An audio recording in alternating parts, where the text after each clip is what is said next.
성도 여러분 안녕하세요. 2월 18일 수요 묵상의 말씀입니다. 오늘 말씀은 요한복음 12장 44절부터 50절 말씀 앞에 선 인생이라는 말씀으로 함께 같이 은혜를 나누기를 원합니다. 예수께서 외쳐 이르시되 나를 믿는 자는 나를 믿는 것이 아니요 나를 보내신 이를 믿는 것이며 나를 보는 자는 나를 보내신 이를 보는 것이니라. 나는 빛으로 세상에 왔나니 무릇 나를 믿는 자로 어둠에 거하지 않게 하려 함이로라. 사람이 내 말을 듣고 지키지 아니할지라도 내가 그를 심판하지 아니하노라.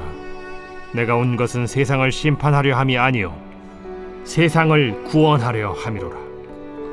나를 저버리고 내 말을 받지 아니하는 자를 심판할 이가 있으니 곧 내가 한 그 말이 마지막 날에 그를 심판하리라.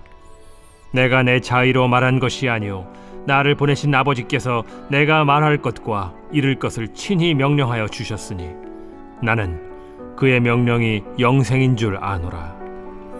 그러므로 내가 이르는 것은 내 아버지께서 내게 말씀하신 그대로니라. 성도 여러분, 우리는 하루에도 수없이 많은 말들 속에서 살아가고 있죠. 뉴스의 말, 전문가의 말, 가족의 말, 친구의 말, 그리고 요즘 젊은 사람들은 SNS의 말, 내 마음속의 말 등 수없이 많은 말들을 들으며 또한 그 말들을 들어 인생을 결정하고 있는 수많은 말들 속에 살아가고 있습니다.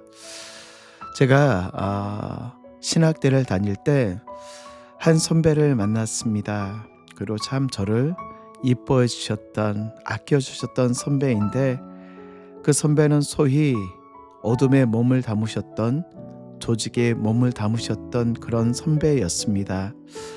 많이 친해지고 나서 그 선배에게 어느 날 이렇게 물어보았습니다. 선배님은 예전에 조직에 몸을 담으셨다라고 이야기를 들었는데 어떻게 지금은 전도사로 또 하나님을 섬기는 사람으로 이렇게 변하게 되셨습니까? 라고 여쭤보았더니 한동안 말씀을 못 하시다가 이렇게 이야기하는 것입니다.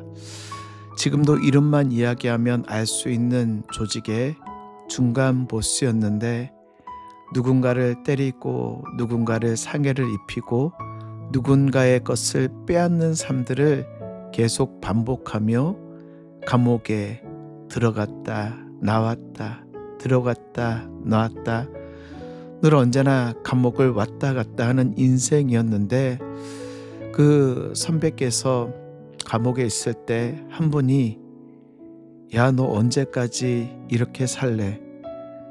너 언제까지 이렇게 살다가 죽을래? 너 네 자식에게 이런 꼴 보이고 싶니? 라는 이 말 한마디에 마치 누군가가 자기의 머리를 몽둥이로 때리는 것처럼 큰 충격을 받았다고 합니다.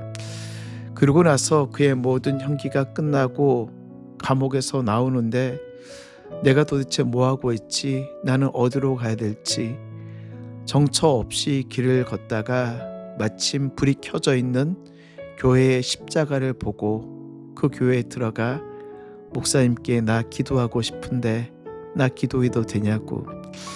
어릴 때 신앙생활했던 그 기억을 가지고 교회에 들어갔는데 그 목사님도 참 대단하신 것 같아요. 얼굴이 우락부락하고 험상궂기 그지없는 선배의 얼굴을 보고도 그래 기도하라고. 그때부터 이 철야 기도를 하며 하나님께 매달리며 그래 나는 나와 같은 청소년들을 위해 나와 같이 불행한 인생을 겪게 하지 않기 위하여 그들을 위해 살아가겠다. 지금도 여전히 청소년들을 위하여 방황하는 청소년들을 위하여 사역을 하고 계시는 목사님이십니다.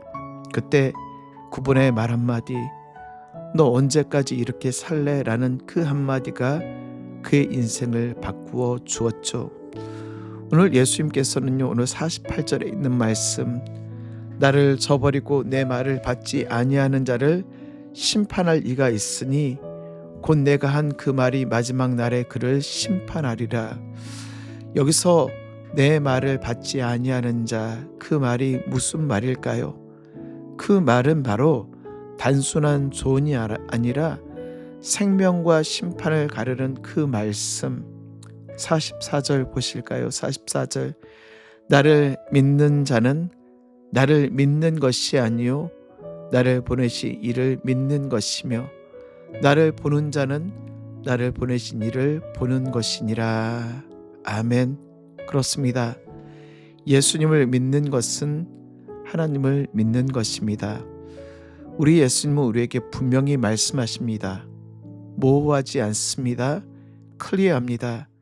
예수님을 믿는 것은 바로 하나님을 믿는 것이요 예수님을 보는 것은 하나님을 보는 것이라고.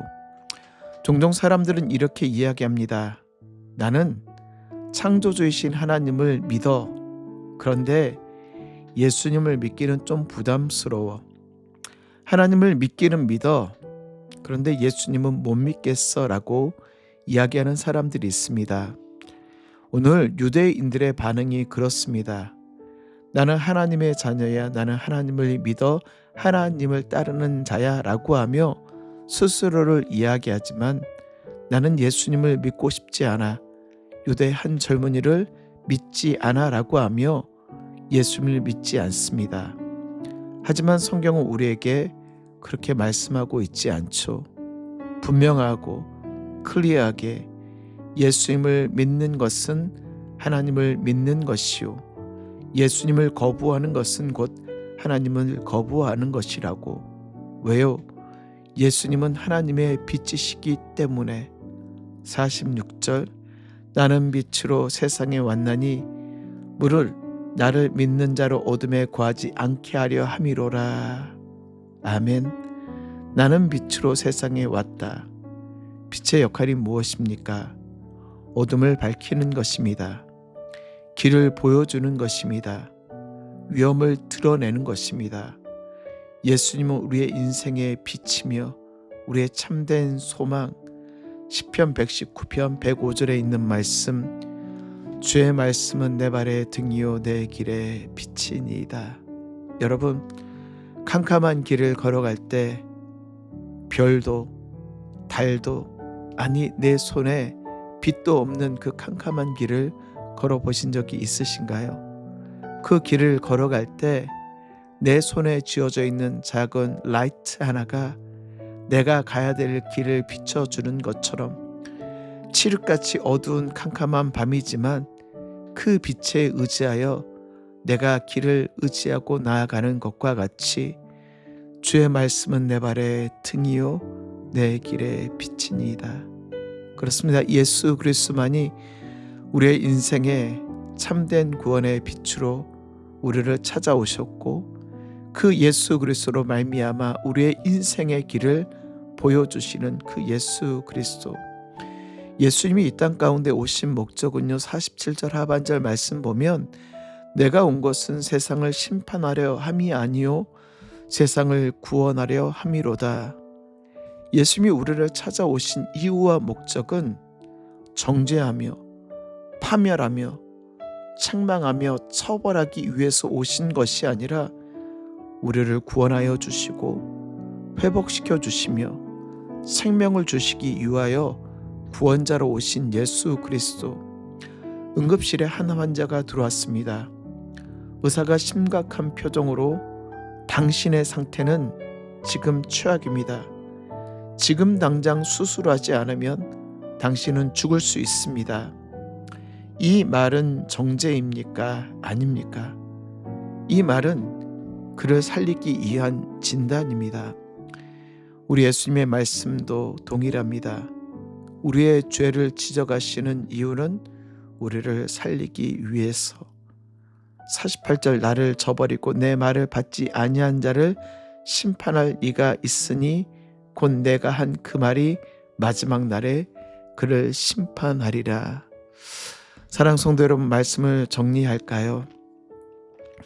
예수님의 말씀은 내 말은 생명이요 바로 나를 보내신 예수 그리스도를 믿는 것은 나를 보내신 하나님을 믿는 것이라.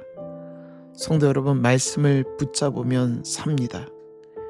말씀을 붙잡고 의지하면 내 길이 보여집니다.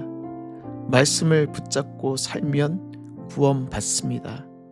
하지만 말씀을 놓치면 우리는 인생 가운데 방황하다 끝나버리죠. 한 등산객이 산에서 길을 잃어버렸습니다. 마침 그때 그의 손 가운데 나침반 하나가 놓여 있었죠. 하지만 그 등산객은 이거 오래된 거라 믿지 못하겠어. 너무 오래된 거라 나 이거 신뢰하지 못하겠어. 결국 자기의 감각을 따라, 자기의 지식을 따라, 자기의 생각을 따라 가다가 결국 조난을 당해 버렸습니다. 나침반은 아무리 오래되었지만 정확했습니다. 문제는 믿지 않는 사람에 있죠. 성도 여러분, 하나님의 말씀은 분명합니다. 1.1핵도 변함이 없는 하나님의 말씀은 오늘도 분명하신 하나님의 말씀. 문제는 우리의 순종입니다. 사랑하는 성도 여러분, 우리에게 빛으로 찾아오신 그 예수 그리스도, 말씀하여 주시는 그 예수 그리스도를 오늘도 신뢰하심으로 주님께 순종하실 수 있는 구원의 길을 걸어가시는 우리 귀한 성도님들 되시길 주의 이름으로 축복합니다.